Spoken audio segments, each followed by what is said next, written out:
Hello साथियों, welcome to the Exampur. हम हैं एग्जामपुर कलम से क्रांति। नमस्कार, नमस्ते, गुड इवनिंग। तो क्लास आपकी शुरू हो चुकी है। सारे लोग जुड़ जाएंगे हमारे साथ। क्लास को एक बार सभी लोग शेयर करेंगे और लाइक करेंगे और चैनल को सब्सक्राइब करेंगे। तो आ जाएगा, एक बार शेयर कर दो ताकि सभी लोग आ पाएँ। कल क्लास नहीं हुई थी बट आज क्लास आपकी शुरू हो गई है और समय पे शुरू हो गई है। ठीक है, कोई लेट नहीं है, क्लास आपकी एकदम समय पे शुरू हो गई है। शायद 1 मिनट लेट हुई है। 9:01 पे आपकी क्लास शुरू हो चुकी है। तो हमारे साथ तो जुड़ जाएंगे सभी साथी। आज जैसा कि आपको पता है, मैंने आपसे कहा था कि हम लोग यूपी की हिस्ट्री शुरू करने वाले हैं। हम लोग यूपी की हिस्ट्री शुरू करने वाले हैं, लेकिन हिस्ट्री शुरू करने में थोड़ी सी दिक्कतें ये है कि आज मैंने अपनी पिछली सारी क्लासेस चेक की, उसमें कई सारी चीज़ छूटी हुई हैं हमारी। उसमें कई सारी चीज़ हमारी छूटी हुई है, जैसे कि हमारी कृषि वाला पूरा सेक्टर छूटा हुआ है। तो जब तक ये छूटा रहेगा तो फिर अगले पोर्शन पे हम चले जाएं, उसका कोई फ़ायदा नहीं है। तो कृषि वाला एक पूरा चैप्टर छूटा पड़ा है। पशुपालन का इसी में एक पूरा चैप्टर छूटा पड़ा है। हालांकि ज़्यादा क्वेश्चन नहीं आते पशुपालन से, लेकिन कृषि से तो आते हैं, कृषि से तो आते हैं ना। इसके साथ साथ हमारा जो परिवहन तंत्र है, परिवहन तंत्र का पूरा एक चैप्टर छूटा पड़ा है। तो परिवहन तंत्र को हम लोग कर लेते हैं, कृषि को कर लेते हैं, पशुपालन को कर लेते हैं। इन सारे चीज़ों को, और जो वन वाला है, ठीक है, वन, जंगल वाला, फॉरेस्ट वाला, ये भी हम लोग करेंगे इसको। तो जब तक ये नहीं हो जाते तब तक हम लोग, हाँ कह रहा है कि सर जी प्रॉमिस करो हमेशा टाइम पर ही आओगे। भाई हमेशा क्या होता है, कोशिश करूँगा हर रोज़ टाइम पे आऊँगा।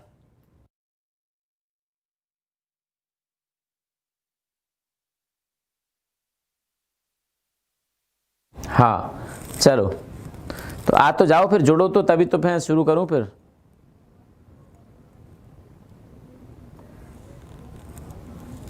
वादा तो फिर तुमको भी करने होंगे बहुत सारे, हमसे कह रहे हो ना।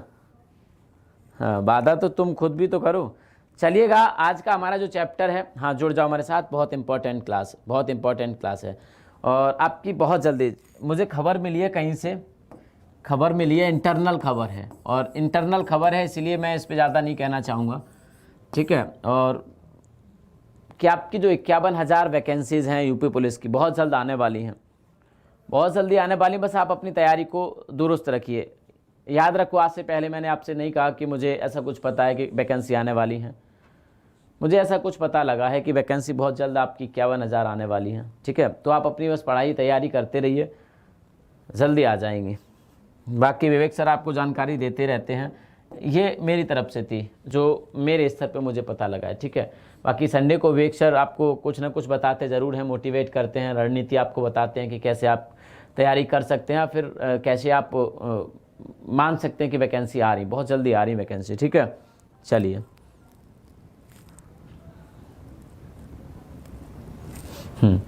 हम लोग शुरू करते हैं। आज उत्तर प्रदेश की कृषि से संबंधित कुछ योजनाएं हैं, कृषि से संबंधित, ठीक है, कृषि से संबंधित कुछ योजनाएं हैं, कृषि से संबंधित कुछ योजनाएं हैं। आज हम इस क्लास को शुरू करते हैं, कृषि से संबंधित योजनाएं। बहुत इंपॉर्टेंट क्लास है आपकी। ये कृषि योजनाएं काफ़ी पूछी जाती हैं। क्या पूछा जाता है? ये जो कृषि योजना है ये आपकी काफ़ी पूछी जाती हैं आपके एग्जाम में। एक एक करके हम इन्हें कोशिश करेंगे कि कंप्लीट करें। और हाँ, कंप्लीट कराएं, क्वेश्चन नहीं कराएंगे भैया। क्वेश्चन जब तक ये हमारा सिलेबस कंप्लीट नहीं हो जाता, क्वेश्चन कराने का कोई फ़ायदा नहीं है। आप पढ़ लो ध्यान से। सबसे पहले इस क्रम में योजना आती है हमारी, सबसे पहले इस क्रम में हमारी योजना आती है, और वो है कृषि से संबंधित। अगर हम लोग देख रहे हैं तो वो है आपकी कौन सी, जमींदारी उन्मूलन, जमींदारी उन्मूलन। बहुत सारी योजनाएं हैं, वर्तमान की योजनाएं भी देखेंगे या फिर जो कभी शुरू की गई थी यूपी में, हम उन सबको देखेंगे। जमींदारी उन्मूलन अधिनियम, ये एक्ट था। और जब आपको पता है किसी के पीछे जब एक्ट लग जाता है, अर्थात अधिनियम जब किसी चीज़ के पीछे लग जाता है, तो उसका मतलब होता है कि ये विधायिका के द्वारा पारित किया गया होगा, विधायिका के द्वारा पारित किया गया होगा। अर्थात ये विधायिका ने इसको शुरू किया था, विधायिका ने, अर्थात राज्य की विधानसभा ने इसको पारित करके इसे शुरू किया होगा, लागू किया होगा, ठीक है। राज्य की विधानसभा ने इसको शुरू किया होगा। जब किसी चीज़ के आगे अधिनियम या एक्ट लग जाता है, आपने इतनी पॉलिटी तो कम से कम पढ़ी है कि इन चीज़ों को आप समझ पाओ अच्छे से, इन चीज़ों को आप अच्छे से समझ पाओ, तो इतनी तो आपने पढ़ी है, ज़्यादा नहीं पढ़ी है तो। और मैं आपसे बार बार कहता हूं कि आप 6 बजे वाली क्लास ज्वाइन करो, 6 बजे वाली क्लास आपके ज्वाइन करो। वो दिल्ली पुलिस हेड कांस्टेबल के लिए है आपकी, दिल्ली पुलिस हेड कांस्टेबल के लिए है आपकी, यूपी पुलिस के लिए, राजस्थान पुलिस के लिए, राजस्थान पटवार के लिए क्लास है। लेकिन आप उस क्लास को ज्वाइन नहीं करते। क्या आप सिर्फ आधा घंटे उस क्लास को ज्वाइन नहीं कर सकते? कर सकते हैं, लेकिन आप करना नहीं चाहते। क्यों नहीं करना चाहते ये आपको बेहतर पता होगा, मुझे नहीं। तो उस क्लास को आप लोग ज्वाइन करिएगा, ठीक है। यहाँ पे आ जाते हैं हम लोग जमींदारी उन्मूलन अधिनियम की अगर हम लोग बात करें तो जमींदारी उन्मूलन अधिनियम प्रदेश में 1952 में शुरू किया गया और इसके माध्यम से प्रदेश के जो जमींदार थे 1952 में ये शुरू किया गया और इसके माध्यम से प्रदेश के जो जमींदार थे, अर्थात तो कुछ लोगों के पास जो प्रदेश की ज़मीन थी, बड़े बड़े ज़मींदार हुआ करते थे और वो लगान पर किसानों को ज़मीन दिया करते थे। मतलब कहने का ये था कि जो खेती करते थे उस ज़मीन पर एक्चुअल उनका मालिकाना हक नहीं था। ज़मीन पर मालिकाना हक उन लोगों का था जिनका खेती से कोई लेना देना था नहीं, जो लोग कभी खेती करते नहीं थे। अंग्रेजों के समय पर अंग्रेजों ने उनको ज़मींदार बना दिया और अंग्रेज सीधे उनसे लगान लिया करते थे। ज़मींदार किसानों से लगान ज़बरदस्ती वसूला करता था। तो जो बीच में एक ज़मींदार वाली जो एक टेंडेंसी शुरू हो गई थी उसको ख़त्म कर दिया। कहा गया कि जो खेती करेगा ज़मीन पर, जो कृषि करेगा, जो किसान होंगे उनकी ज़मीन होगी। तो इस योजना को लागू किया गया, बल्कि अधिनियम को लागू किया गया 1952 में। 1952 में प्रदेश में इसको शुरू कर दिया गया। हाँ जी, 1952 में प्रदेश में इसको शुरू कर दिया गया और कहा गया कि अब जो जमींदारी प्रथा है इसको समाप्त किया जाता है। अब कोई भी यहाँ पे जमींदार नहीं हुआ करेगा। तो चलेगा, बहुत इंपॉर्टेंट थी ये जानकारी आपके लिए, पहली थी और ये पूछा जाता है प्रदेश में जमींदारी उन्मूलन अधिनियम कब लागू किया गया। इसके बाद दूसरा आ जाता है आपके लिए, ये बहुत महत्वपूर्ण है, चकबंदी योजना।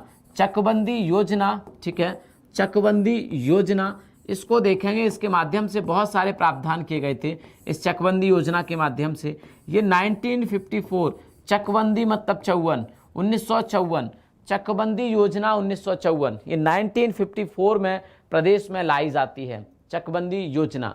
और ये प्रदेश सरकार के कैबिनेट का फैसला था, इसको लागू किया गया। लागू करने के पीछे कारण ये था कि कहा गया कि राज्यों को इस बात पर ध्यान देना चाहिए कि उनके राज्य में वैज्ञानिक तरीके से कृषि हो रही है या नहीं हो रही है। कैसे नहीं हो रही, आज कहाँ चले गए भैया, कि वैज्ञानिक तरीके से उनके राज्य में खेती हो पा रही है या नहीं हो पा रही है, इस बात को समझना पड़ेगा और राज्यों को ध्यान देना होगा। ऐसी चर्चाएं की गई, ऐसी क्या किया गया, चर्चाएं की गई और 1954 में चकबंदी योजना प्रदेश में लागू की गई। और इसके माध्यम से वैज्ञानिक तरीके, मतलब अब आपके पास अगर छोटा सा खेत है, मान लो ये 4 खेत हैं, मान लो ये क्या है, मेरी बात समझो, ये 4 खेत हैं, 4-5 खेत हैं, ऐसे तो खेत होते हैं, ऐसे खेत हैं, हाँ ये खेत हैं, बड़े छोटे होते हैं, जरूरी नहीं है बराबर के होंगे।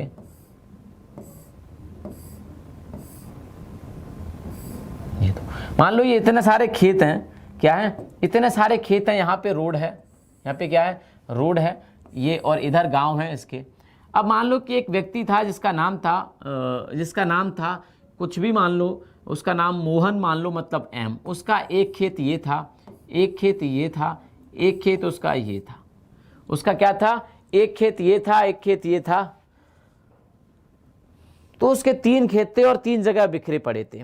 जब वो यहाँ पे ट्रैक्टर लेके गया अपना खेती करने के लिए, तो उसने ट्रैक्टर से जुताई यहाँ पे नहीं कर पाई क्योंकि छोटा बहुत खेत था। जब वो यहाँ पे पहुंचा, यहाँ भी नहीं कर पाई, मजबूरी में उसे बैल ले जाने पड़े, खेती करनी पड़ी। ये बहुत ज़्यादा ये दूर था, हालांकि यहाँ पे उसने मान लो ट्रैक्टर से कर ली। अब उसे सिंचाई करने की ज़रूरत महसूस हुई और सिंचाई करने के लिए उसने यहाँ पे अलग से इंतज़ाम करना पड़ा, ट्यूबवेल बोरिंग जो भी लगाया, यहाँ पे उसके लिए अलग से इंतज़ाम करना पड़ा, यहाँ पे उसके लिए अलग से इंतज़ाम करना पड़ा। तो क्या हुआ यहाँ पे कि बहुत असुविधा हुई उस किसान को। क्या हुआ, बहुत असुविधा हुई उस किसान को। उस किसान को क्या हुआ, बहुत असुविधा हुई। मान लो कि यहीं इसी के बगल में एक व्यक्ति था जिसका कुछ नाम रहा होगा, आर। मान लो आर का एक खेत यहाँ पे था और आर का एक खेत यहाँ पे था, आर का एक खेत यहाँ पे था और आर का एक खेत यहाँ पे था, ठीक है।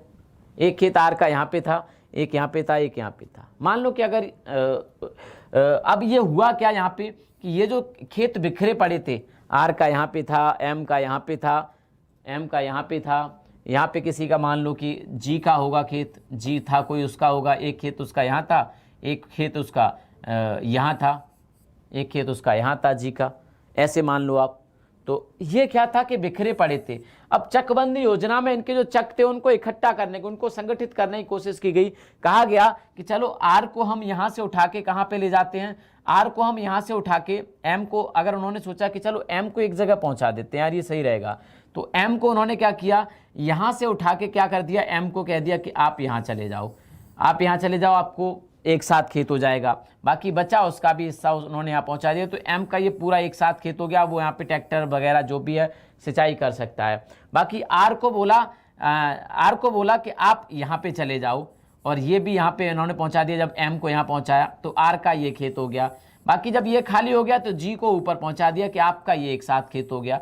तो ये थी आपकी चकबंदी योजना। ये क्या था आपका, चकबंदी योजना, जिसके माध्यम से प्रदेश सरकार ने राज्यों के किसानों के जो खेत इधर उधर से फैले पड़े तो उनको क्या कर दिया, उनको कर दिया एक जगह इकट्ठा कर दिया, उनको संगठित कर दिया। और खासकर इस समय उनका ध्यान रखा गया जो प्रदेश के एससी और एसटी कैटेगरी के लोग थे, एससी और एसटी कैटेगरी के लोग थे। कहीं कुछ जगह मिल गई, कहीं किसी के खेत में फालतू जगह बच गई, जैसे कि बहुत सारे किसानों को अब ज़मीन की नाप तोल तो हमेशा नहीं होती है ना, तो बहुत सारे किसानों की ज़मीन में आंकड़ों में तो ज़्यादा कम दर्ज है, लेकिन उनके पास थोड़ा बहुत ज़्यादा है, उसको निकाला गया और वो एससी एसटी कैटेगरी के लोगों को बांटे गए, फ्री में उनको दिया गया क्योंकि उनके पास ज़मीन नहीं होती थी। तो चकबंदी योजना ये थी 1954 में आपकी शुरू हुई थी, जहाँ से एससी एसटी कैटेगरी के लोगों को भी फायदा हुआ और साथ के साथ आपके किसानों के खेतों को इकट्ठा और संगठित भी किया गया ताकि किसान अपने खेतों में बेहतर तरीके से कृषि कर पाएँ। तो ये थी आपकी चकबंदी योजना। ठीक है, ये क्या थी आपकी चकबंदी योजना, बिल्कुल। हाँ जी, आगे चलते हैं हम लोग, आगे चलते हैं। तो ये दो योजनाएं बहुत महत्वपूर्ण थी।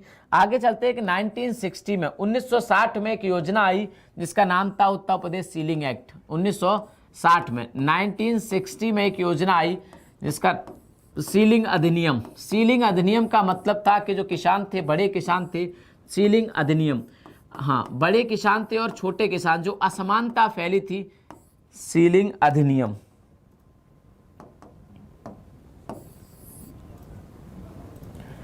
सीलिंग एक्ट लिख लो, सीलिंग एक्ट 1960 से सीलिंग याद रखेंगे, आपको याद बना रहेगा। और आमतौर पर यही पूछा जाता है कि इसका संबंध, मतलब ये कब लागू की गई या कब शुरू की गई।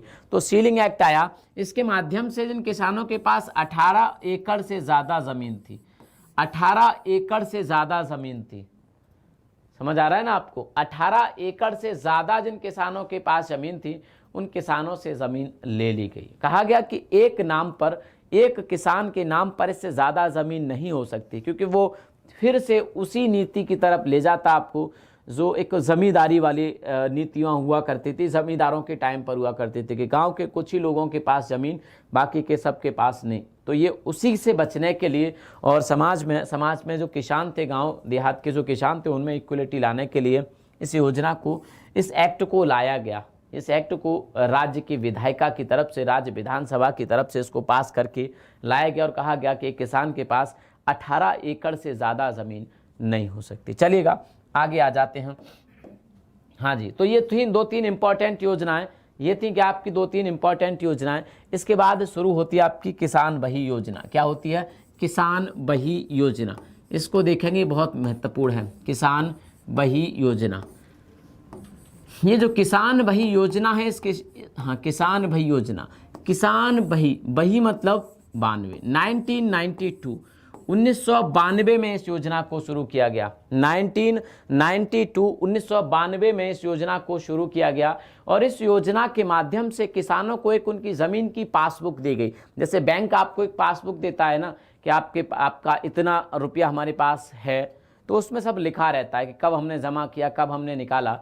तो जो किसान बही योजना होती है, इसी किसान बही योजना में एक ऐसी आपको पासबुक दी गई, एक ऐसी पासबुक दी गई आपको, हाँ, एक ऐसी पासबुक दी गई जिसमें किसान का नाम होता था। क्या होता था? किसान का नाम होता था, हाँ, किसान का नाम होता था और उसके पास जो जोत हुआ करती थी, जो जोत मतलब जो खेत हुआ करती थी। हमारे यहाँ होता क्या है कि जो खेत होते हैं उनका एक पर्टिकुलर नंबर होता है कि ये नंबर है खेत का। हर खेत का कोई ना कोई नंबर होता है जो सरकार के द्वारा तहसील में दर्ज करा जाता है। तहसील में आप देखोगे, जब आप अपनी खतौनी लेने जाओगे तहसील में, तो उस पर जब आप अपना नाम बताओगे तो जो खतौनी निकाली जाएगी, ये सब ऑनलाइन भी आप खुद भी देख सकते हैं, तो वहाँ पर एक किसान का नाम और उसके खेत की संख्या लिखी होती है। तो हर खेत का एक नंबर होता है, हर खेत का। तो वो पासबुक में किसान का नाम, उसके खेत की संख्या, उसकी जोत का आकार कितना है कि 2 एकड़ 1 एकड़ कितना है उसके पास, तो जोत का आकार ये सब लिखा रहता है। अब जोत के आकार और ये सब लिखने की ज़रूरत क्यों महसूस हुई? क्योंकि देखो सरकारें क्या करते हैं कि बहुत सारे योजनाएं लागू करती हैं, जैसे कि मुफ्त का बीज, मुफ्त की खाद, तमाम प्रकार के वैज्ञानिक उपकरण जिनसे हम खेती कर सकते हैं, तो उनको सब्सिडाइज करती है कि हम बीज देंगे आपको, उन्नत बीज देंगे और आपको सब्सिडी मिलेगी अगर आप इस बीज को खरीदते हो, जिससे किसानों की मदद हो जाती है। अब होता यह है कि अगर राज्य की सरकार ने एक योजना चलाई कि हम अब गेहूं का बीज मुफ्त देते हैं, बहुत सारे राज्य देते हैं, यूपी में भी दिया जाता है बहुत सारा। आप केंद्र सरकार और राज्य सरकार दोनों मिलजुल के सारे काम करते हैं। आप हाईली सब्सिडाइज, मतलब बहुत ज़्यादा सब्सिडी पे आप गेहूं खरीद सकते हैं जब आप बुवाई का टाइम करते हैं। और बहुत सारे सरसों का बीज है, मक्का का बीज है, मतलब इन सारे बीज को आप परचेज कर सकते हैं जाके, जो सरकारी दुकान होती है, बहुत कम कीमत पे। आपको पहले पैसा देना पड़ेगा लेकिन बाद में सब्सिडी आपके अकाउंट में आ जाएगी। तो वही सब चेक करने के लिए भाई कि आप सही पात्र हैं वो सुविधा लेने के लिए या नहीं। आपने पता पड़ा कि आपने 10 रुपये किलो का गेहूं का बीज खरीदा, जबकि उसकी मार्केट में एक्चुअल कीमत 40 रुपये किलो थी, 40 रुपये किलो थी। आपने वो जाके मार्केट में बेच दिया, तो आपको तो फायदा हो गया, जबकि वो मिलना चाहिए था किसको? उस व्यक्ति को जो कि अपने खेत में बोता। तो ये सारी चीजें देखने के लिए, इसको वेरीफाई करने के लिए कि हाँ ये किसान हैं और इनके पास गेहूं या बीज बोने के लिए जमीन है, गेहूं या गेहूं बोने के लिए, कोई अन्य बीज बोने के लिए इनके पास जमीन है। तो ये सारी चीजें वेरीफाई करने के लिए इस योजना को शुरू किया गया, जिसको हम कहते हैं किसान बही योजना। क्या कहते हैं? किसान बही योजना। 1992 में 1992 में इस योजना को शुरू किया गया। अखिलेश कुमार जाइए आराम करिए भाई। लक्ष्य कह रहे हैं कि सर मेरे पास 129 बीघा जमीन है। वाह,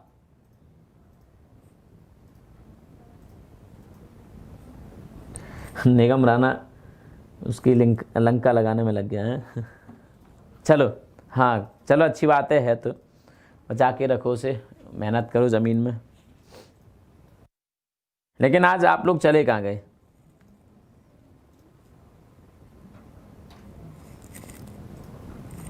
हाँ चलिए आगे चलते हैं हम लोग। हाँ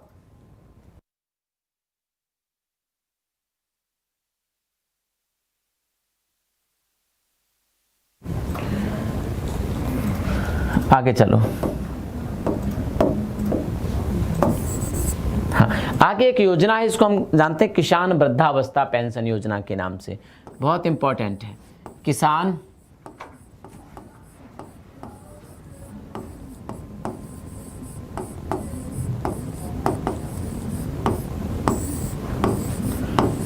वृद्धावस्था पेंशन।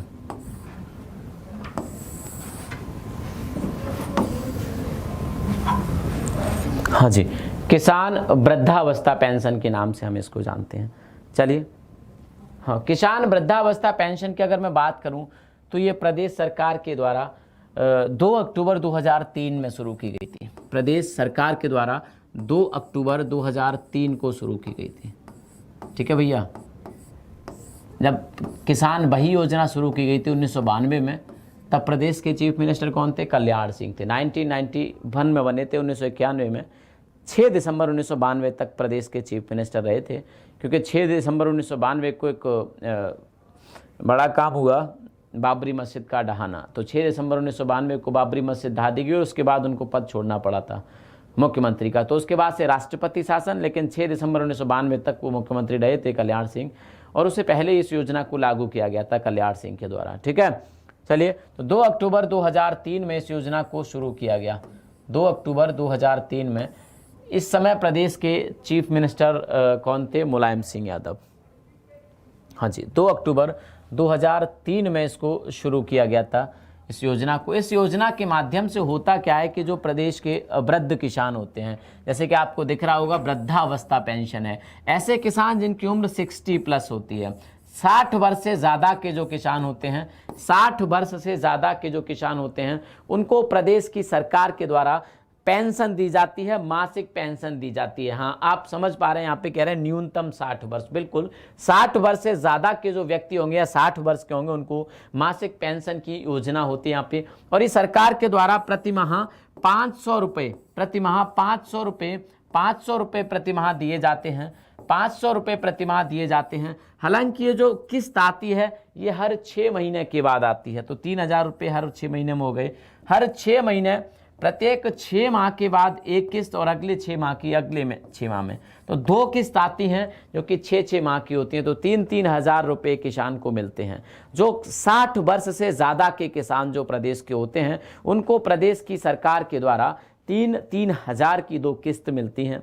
लेकिन याद रखेंगे कि अगर परिवार में महिला एवं पुरुष दोनों किसान हैं और दोनों ही इस योग्य हैं, मतलब योग्य का मतलब ये कि दोनों ही 60 वर्ष से ज़्यादा के हैं, तो फिर दोनों को नहीं मिलेगी। वैसे तो मिलती है भाई, लेकिन अगर एक परिवार में 2 किसान हैं, मतलब पुरुष के नाम पे भी ज़मीन है और महिला के नाम पे भी ज़मीन है, दोनों किसान हैं, दोनों किसान, भाई ज़मीन है तो किसान ही होंगे ना। तो जब दोनों किसान होती हैं, महिला या पुरुष, जब दोनों ही लीगल होते हैं, देखो अगर किसी परिवार में पुरुष नहीं है, महिला है तब तो महिला को दी जाएगी, अगर महिला नहीं है उस परिवार में फिर तो पुरुष को दी जाएगी। मतलब एक परिवार में इन दोनों में से एक ही वैध होगा, एक को ही मिलेगी। अगर महिला और पुरुष दोनों उस परिवार में हैं तो फिर ये पेंशन महिला को मिलती है, पुरुष को नहीं। इस बात को याद रखेंगे।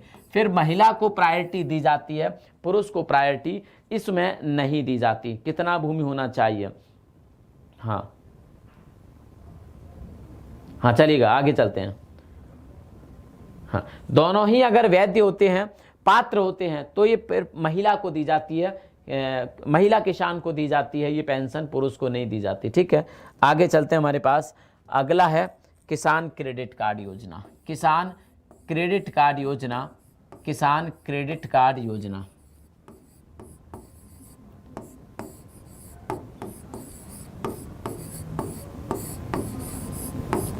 हाँ जी, किसान क्रेडिट कार्ड योजना की अगर हम लोग बात करें तो योजना 1999 और 2000 के वित्तीय वर्ष में शुरू की गई थी।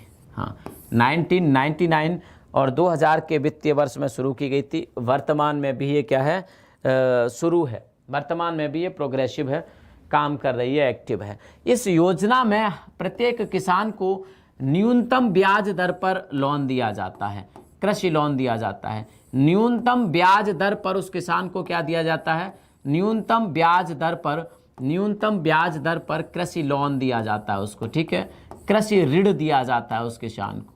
ये जो ऋण दिया जाता है ये ज़मीन के अकॉर्डिंग दिया जाता है, उसकी जोत के अनुसार दिया जाता है। मतलब अगर किसी किसान के पास ज़्यादा जोत है तो वो ज़्यादा ऋण लेने के काबिल होता है, अगर किसी किसान के पास कम ज़मीन है तो उसे कम, मतलब जोत के आकार के हिसाब से उसको ऋण दिया जाता है। जोत के आकार के हिसाब से, कि आकार के अनुसार ठीक है, उसको ऋण दिया जाता है।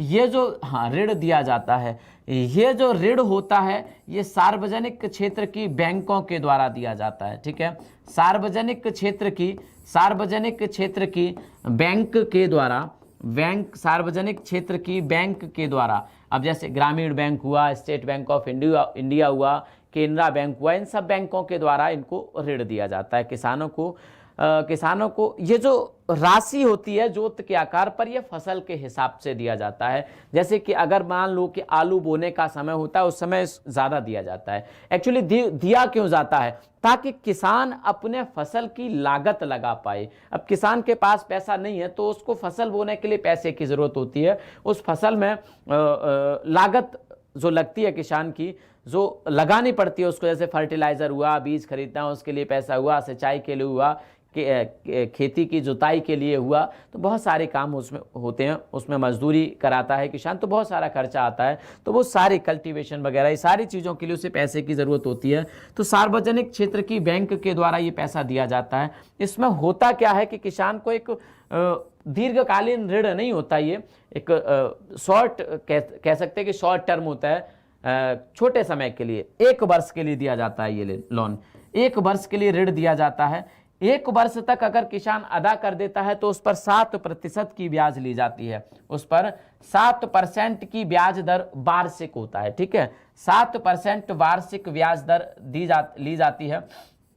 हाँ, अगर उसी वित्तीय वर्ष में वापस कर देता है, कहने का मतलब यह है कि अगर उसने जून में लोन ली है, जून में ऋण लिया है और ये मार्च से पहले, क्योंकि मार्च में तो फाइनेंशियल ईयर क्लोज होगा, मार्च से पहले अगर इसको वापस कर देता है तो उसे सब्सिडी दी जाती है सरकार की तरफ से। याद रखेंगे उसे क्या दिया जाता है, देखो पहले ही कम ब्याज दर पर उसको लोन दिया जा रहा है, 7% पे दिया जा रहा है, मात्र 7% काफ़ी कम होता है, तो 7% पर पहले ही उसको दिया जा रहा है। और उसके बाद 7% पे पहले ही उसको दिया गया था, लेकिन उसके बाद अगर देखा जाए कि वो मतलब मार्च से पहले इसको उसी वित्तीय वर्ष में वो लौटा देता है, ब्याज लौटा देता है, धनराशि अदा कर देता है, तो होता क्या है कि इसे सब्सिडी दी जाती है सरकार की तरफ से।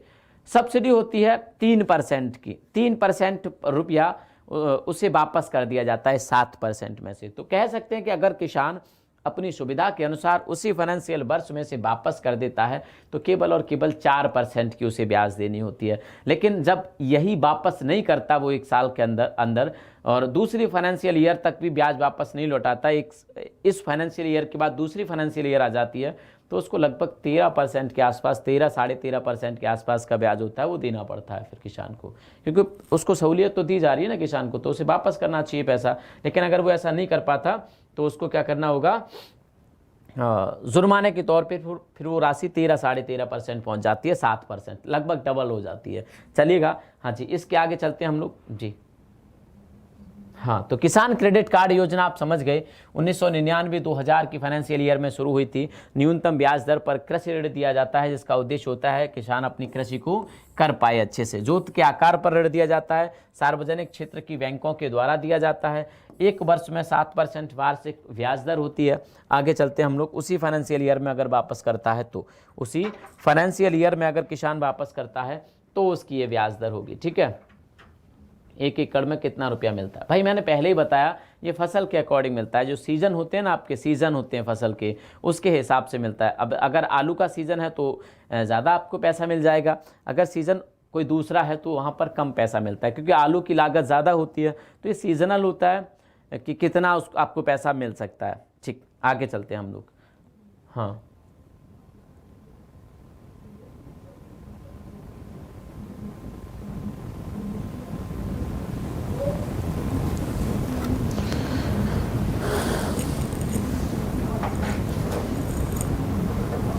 पढ़ भी लिया करो भैया, बातों में लगे रहते हो, हैं?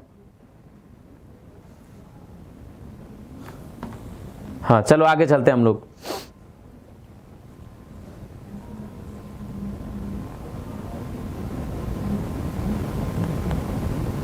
हाँ, पढ़ लिया करो, ठीक है। हाँ, किसान क्रेडिट योजना के बाद हम लोग चलते हैं उत्तर प्रदेश बीज विकास निगम। एक योजना थी, विकास, उत्तर प्रदेश बीज विकास, ठीक है। हाँ, उत्तर प्रदेश बीज विकास,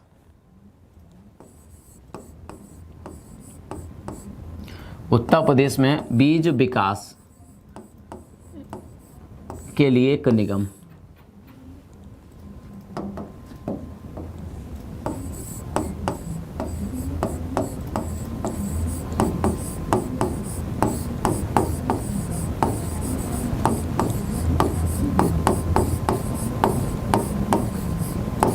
ठीक है, इसमें होता क्या है, उत्तर प्रदेश बीज विकास निगम में इसमें होता क्या है कि जो प्रदेश की सरकार है, हाँ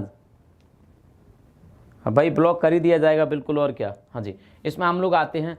हाँ, इसमें होता क्या है कि उत्तर प्रदेश के जो किसान होते हैं उनको हर फसल के एक प्रमाणित बीज दिए जाते हैं। क्या दिया जाता है, हर फसल के एक प्रमाणित बीज दिए जाते हैं, ताकि किसान अपने खेतों में अच्छे बीज बो पाए। देखो, इसकी शुरुआत होती है फरवरी 2002 में, फरवरी 2002 में इसकी शुरुआत होती है।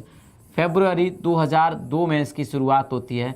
इसका मकसद था कि किसानों को प्रमाणित बीज दिए जाएं, किसानों को प्रमाणित बीज दिए जाएं, इसको याद रखेंगे, ठीक है।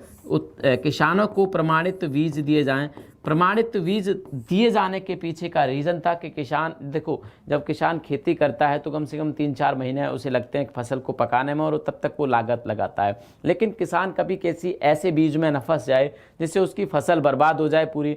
एक तो समय चला जाएगा 4-5 महीने का, उसकी मेहनत जाएगी पूरी, और साथ के साथ उसका खेत जो उसने जिसमें बीज बोया है उसकी कमाई चली जाएगी पूरी, और उससे भी सबसे बड़ी बात यह है, उससे भी बड़ी बात यह है कि उसने जो लागत लगाई उसमें वो चला जाएगा। तो इन सब चीज़ों से बचाने के लिए किसान को सरकार के द्वारा प्रमाणित बीज दिए जाते हैं, प्रमाणित बीज दिए जाते हैं। अब जो ये प्रमाणित बीज होता है कि सरकार इनको लाती कहाँ से है, तो सरकार लिंक करती है जो उत्पादक होते हैं बीजों के। इस योजना के माध्यम से सरकार ने प्रदेश में 14,000 बीज उत्पादक से कनेक्शन किया और उनके बीज लिए और उनको वितरित करने का काम करती है राज्य में। तो 14,000 बीज उत्पादकों से बीज लेकर, हाँ, बीज उत्पादकों से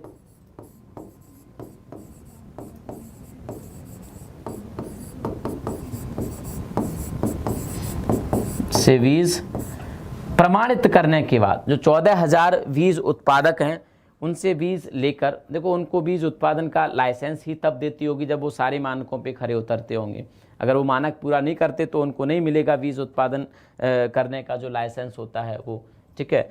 तो 14,000 बीज उत्पादक बना रखे हैं प्रदेश में, और ये क्या करते हैं, बीज का उत्पादन करते हैं और वही बीज फिर किसानों को बांटा जाता है, ठीक है।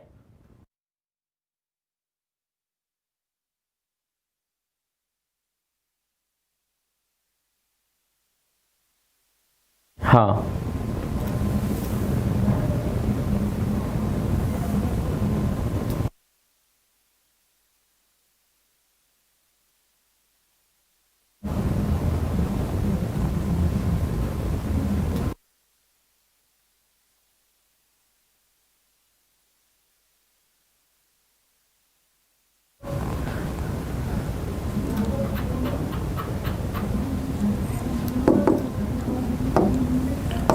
इसके बाद आता है काफ़ी इंपॉर्टेंट आम आदमी बीमा योजना। आम आदमी बीमा योजना,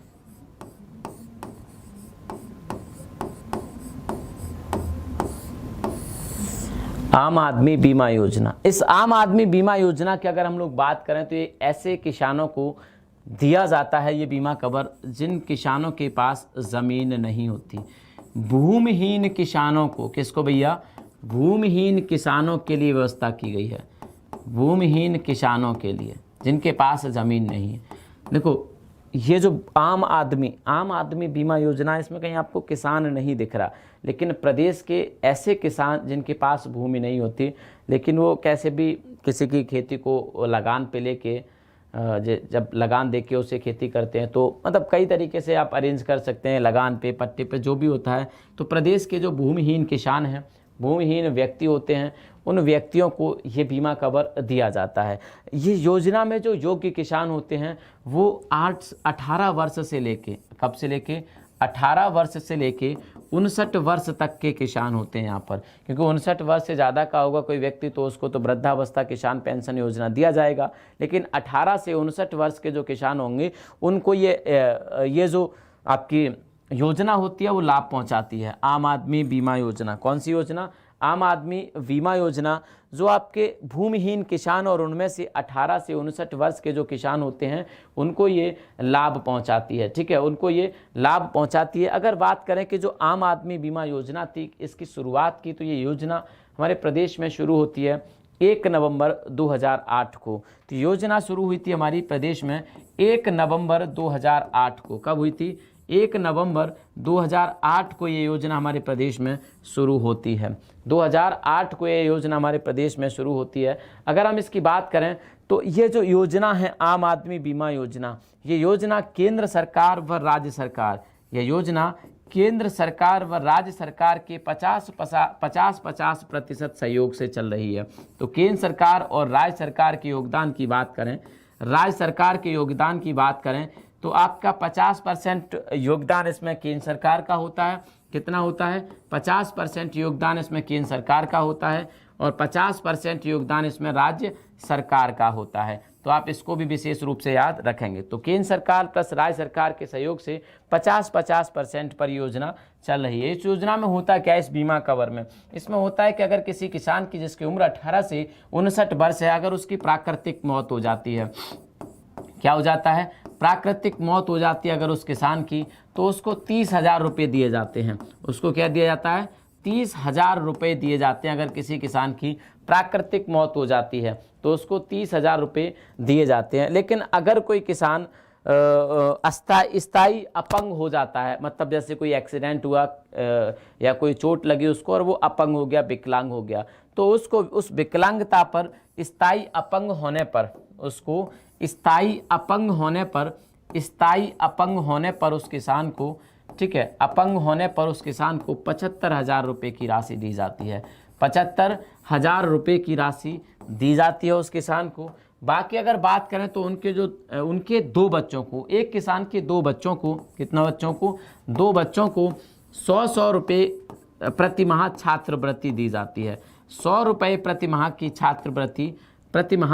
छात्रवृत्ति दी जाती है प्रत्येक बच्चे को, 2 बच्चों तक, ठीक है। अगर 2 से ज़्यादा हैं तो छात्रवृत्ति नहीं मिलेगी, बाकी की इनको छात्रवृत्ति आपको दी जाती है, ठीक है।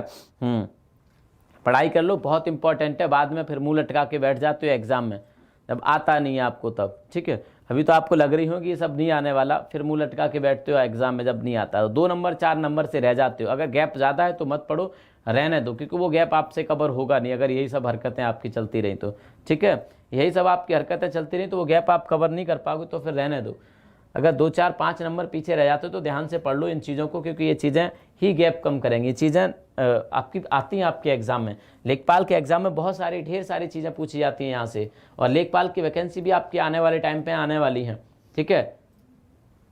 हाँ, चुपचाप से पढ़ लिया करो, फालतू नाटक मत किया करो। आगे चलते हैं हम लोग और आगे देखते हैं ग्रामीण खाद्य बैंक योजना। क्या देखते हैं? ग्रामीण खाद्य बैंक योजना।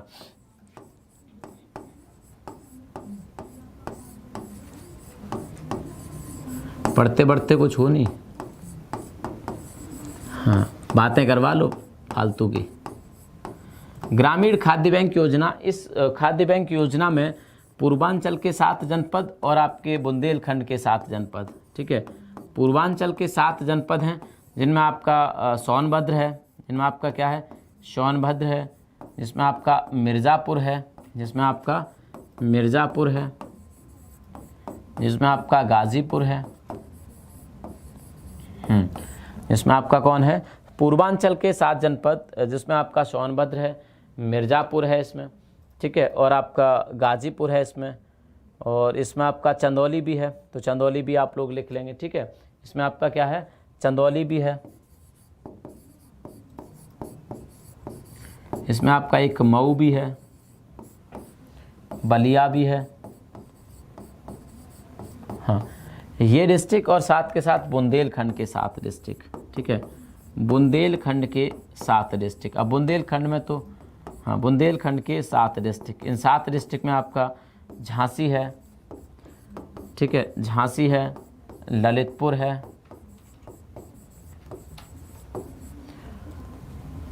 झांसी है। ग्रामीण खाद्य बैंक योजना है क्या, इसको देख लो, ठीक है। झांसी है, ललितपुर है, और आपका महोबा है, चित्रकूट है, बांदा है, हमीरपुर है। कितना हो गए? 1 2 3 4 5 6, और कौन सा है? जालौन, ठीक है। तो ये जो 6 डिस्ट्रिक्ट है ना, 7 डिस्ट्रिक्ट हैं, इन सभी डिस्ट्रिक्ट में क्या किया गया है? यहाँ पर शुरू किया गया आपका क्या? ग्रामीण खाद्य बैंक योजना। ग्रामीण खाद्य बैंक योजना, इसके माध्यम से किया क्या गया है कि 500 बैंक, खाद्य बैंक बनाई गई हैं। 500 फूड बैंक खोली गई हैं। 2007 में योजना शुरू हुई थी। 500 फूड बैंक शुरू की गई हैं, और एक एक बैंक से जो अति गरीब लोग हैं उस क्षेत्र के 40 लोगों को जोड़ा गया है। एक एक बैंक से 40 लोगों को जोड़ा गया है। तो 40 लोग क्या करेंगे कि अगर उनके पास खाद्य संकट उत्पन्न हो जाता है, क्योंकि ये क्षेत्र थोड़े से पिछड़े हैं, गरीब क्षेत्र हैं यहाँ पर, गरीब मतलब कृषि के लिहाज से देखा जाए। बुंदेलखंड में आप देखो कि न तो ज़मीन उतनी उपजाऊ होती है और ना वहाँ पर कृषि के इतने अच्छे साधन हैं। तो यहाँ पे क्या हो सकता है कि खाने की यहाँ पे खाद्य संकट उत्पन्न हो जाता है। कृषि बहुत अच्छी नहीं है इन क्षेत्रों की, तो कृषि के स्तर से बहुत ज़्यादा ये विकसित नहीं है। तो इन क्षेत्रों में किसान, जो गरीब किसान होते हैं, इन गरीब किसानों को क्या दिया जाता है, खाद्य बैंक से राशन दिया जाता है। यहाँ पे क्या होता है कि एक किसान 1 क्विंटल मतलब 100 केजी राशन ले सकता है। 100 केजी क्या ले सकता है, राशन ले सकता है, जिसमें उसको क्या मिलेगा, जिसमें अगर देखा जाए तो जब से खाद्य बिल आपका 2013 में पास हुआ था कांग्रेस सरकार के द्वारा, और जब से राशन पानी इन सबको राशन पानी जो बीपीएल और एपीएल परिवार के जो लोग होते हैं, और उससे पहले अंत्योदय योजना भी थी इन लोगों के लिए। हालांकि तब से बहुत ज़्यादा मैटर नहीं करती योजना, लेकिन फिर भी चलाई जा रही है तब से, लेकिन फिर भी चलाई जा रही है। इसमें होता क्या है कि 100 किलोग्राम कोई भी गरीब जो लोग होते हैं जिनके पास खाद्य संकट उत्पन्न हो जाता है, वो 100 किलोग्राम मतलब 1 क्विंटल राशन उधार ले सकते हैं। उधार का मतलब यहाँ पे आपको कोई पैसा नहीं देना होता,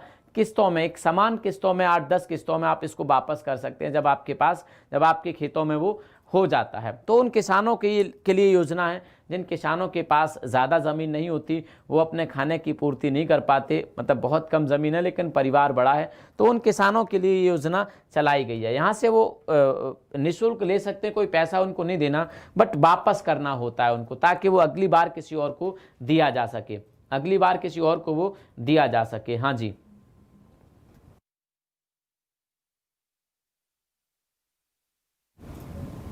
चलिए आगे हम लोग चलते हैं। आगे हम लोग चलते हैं।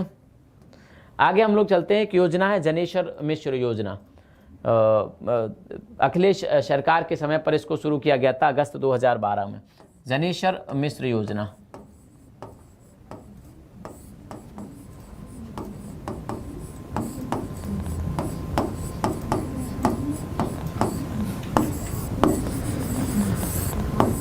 अगस्त 2012 में। इसमें होता क्या है कि प्रदेश में 1000 गांव चयनित किए गए, 1000 गांव जिनकी जनसंख्या न्यूनतम 250 और इससे ज़्यादा थी, न्यूनतम 250 और इससे ज़्यादा थी, उन गांवों को औसतन 40 लाख रुपए का बजट दिया जाएगा। एक गांव को 40 लाख रुपए का बजट दिया जाएगा, और उस बजट से उस गांव की सड़कें, उस गांव की नाली,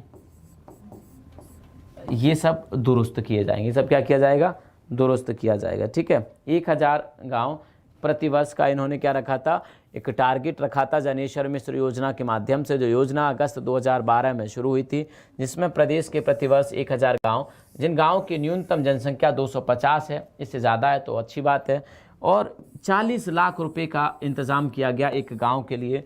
इस 40 लाख रुपए से यहाँ पे क्या हो जाएगा, सड़क नाली निर्माण का, सड़क और नाली, ये तो इम्पोर्टेंट चीज़ होती है ना गांव में जो लोग होते हैं उनके लिए, तो सड़क और नाली निर्माण के काम की यहाँ पर व्यवस्था की गई।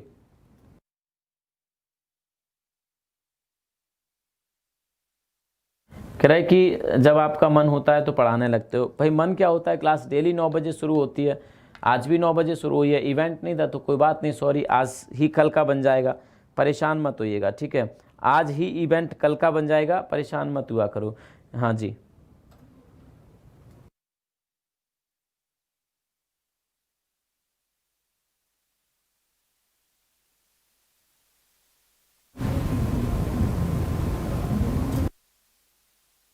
चलिए, मुझे लग रहा है आज आप लोग ना इंटरेस्ट नहीं ले रहे पढ़ने में।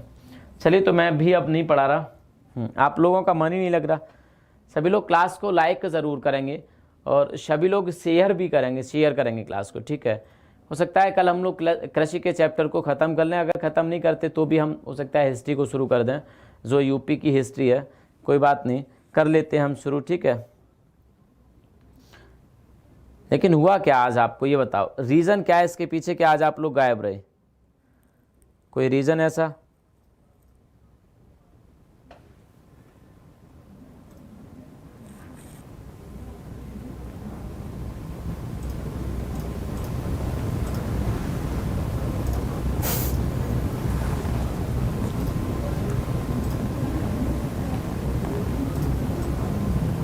चलो, हाँ, तो आज क्लास को यहीं तक रखा जाएगा, समय हो चुका है, 47 हो चुकी हैं, ठीक है। और हाँ, कल से हम लोग शुरू करेंगे, और कल से मैं आपको चैप्टर बता देता हूँ। कल से कौन सा चैप्टर होगा हमारा इतिहास में, हिस्ट्री में, होगा कन्नौज से हम लोग, ठीक है। कन्नौज से शुरू करेंगे, कन्नौज के शुरुआत के वंश, कन्नौज को ख़त्म करने के बाद, क्योंकि कन्नौज बहुत इंपॉर्टेंट है। थानेश्वर, फिर कन्नौज हर्षवर्धन के समय पर उसने राजधानी परिवर्तित करी, तो कन्नौज को हम लोग पढ़ेंगे। जितना भी होगा हम सारी चीज़ें कन्नौज में पढ़ेंगे, और उसके बाद आगे हम लोग चलेंगे, ठीक है। सल्तनत काल में हम सारी चीज़ों को पढ़ेंगे। कभी हम प्राचीन इतिहास के भी जो मोस्ट इंपॉर्टेंट चीज़ें हैं, बेलन घाटी और ये सारी चीज़ें हम लोग पढ़ेंगे कि लोहे के साक्ष्य हमें कहाँ से मिली, सारी चीज़ें हम लोग पढ़ेंगे, ठीक है। कल हम लोग कन्नौज से शुरू करेंगे, कन्नौज का इतिहास, ठीक है। हमारा चैप्टर होगा, बनवा दिया जाएगा, और अभी से शेयर कर देना आप सभी लोग, ठीक। चलिए अब, ठीक है।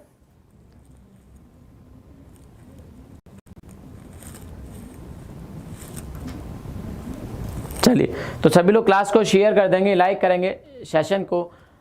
थैंक यू, जय हिंद, जय भारत, थैंक यू।